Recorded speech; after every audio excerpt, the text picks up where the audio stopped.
Ghotki seed farm जी ही ज़मीन जेकी 1650 एकड़ ते मुश्तमिल आहे हीअ आहे घोटकी सीड्स कॉर्पोरेशन से।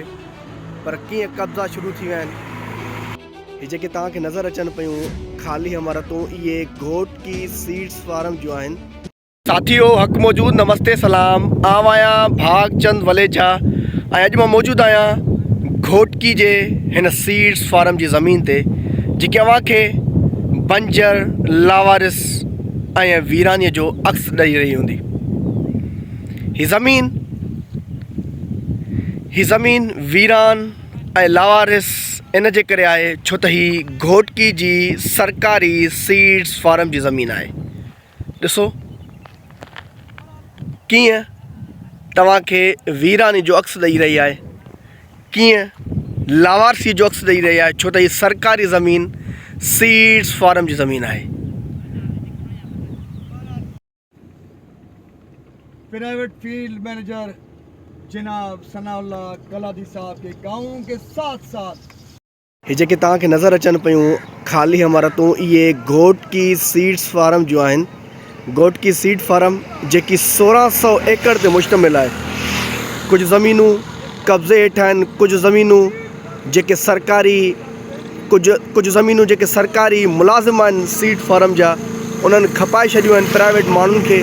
कुझु प्राइवेट माण्हुनि खे ठेके ते ॾेई छॾियूं आहिनि पंहिंजे मातहत, छो त हू जेके सरकारी मुलाज़िम आहिनि सीड फार्म जा उहे बंगलनि जी मातहत लॻल आहिनि हिते। जॾहिं त हिन घोटकी जी सीड फार्म जी ज़मीन ते तेली बीज खां सवाइ ॿियो कोई बि फसल पैदा नथो करे सघिजे, पर छा कजे सरकारी। ॾिसो हीअ घोटकी जी सीड फार्म जी ज़मीन आहे, पर कीअं कब्ज़ो थी वियो आहे हिन सीड फार्म जी ज़मीन ते जेकी सरकारी ज़मीन आहे। आवाम त हिन मां घोटकी जी आवाम त जेको फ़ाइदो वरितो उहो ॾिठोसीं, पर कीअं कब्ज़ा शुरू थी विया आहिनि, छो त कुती चोरनि सां ॿधल आहे।